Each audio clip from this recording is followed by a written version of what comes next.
మనం మాట్లాడుకోవాలి. ఎందుకంటే ఫెడరలిజం అనే రాష్ట్రాలకు ఇచ్చినటువంటి హక్కులు, ఇది ఏంటంటే యూనియన్ ఆఫ్ స్టేట్స్.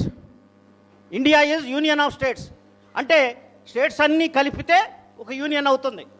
కానీ ఇక్కడ స్టేట్స్ని వీళ్ళు వాళ్ళకి సబార్డినేట్స్గా చేస్తున్నారు కేంద్రానికి. స్టేట్స్కి ఏమో హక్కులు లేనట్టు, స్టేట్స్కి ఏ రకమైనటువంటి స్వతంత్ర ప్రతిపత్తి లేనట్టు. కాబట్టి ఇవన్నీ కూడా మీరంతా మాకు బానిసలు అన్నట్టు రాష్ట్రాలని మీరు ఫెడరలిజం లేకుండా చేసి వాళ్ళ హక్కులన్నీ హరిస్తున్నారు. వాళ్ళు కూడా మీలాగానే ఎన్నికల్లో ముఖ్యమంత్రులుగా ఎన్నిక కాబడిన వాళ్ళు. ప్రధానమంత్రి ఎలా ఎన్నిక కాబడ్డాడో ముఖ్యమంత్రులు కూడా అలాగే ఎన్నిక కాబడ్డారు. కాబట్టి ఇది ఫెడరలిజం. వాళ్ళకి స్వతంత్ర ప్రతిపత్తి ఉంది, వాళ్ళకి స్వతంత్ర వ్యవస్థ ఉంది. దాన్ని మీరు తొక్కేయాలని చూస్తున్నారు.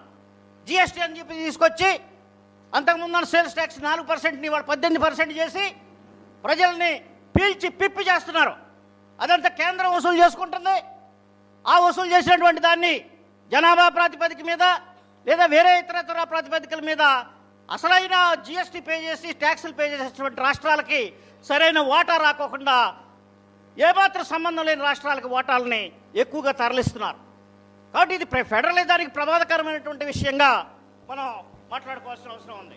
తర్వాత రాజకీయ ప్రత్యర్థుల మీద ఈడీ కేసులు, సిబిఐ కేసులు, మరి అనేక పోలీస్ కేసులు పెడుతున్నారు.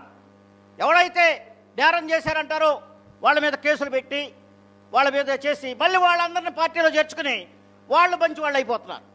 కాబట్టి ఎవరైతే రాజకీయ ప్రత్యర్థులు ఉన్నారో వాళ్ళని వేధించడం అనేటువంటిది ఇది ప్రజాస్వామ్య విరుద్ధమైనటువంటి వ్యవస్థగా మనం మాట్లాడుకోవాల్సిన పరిస్థితి ఉంది.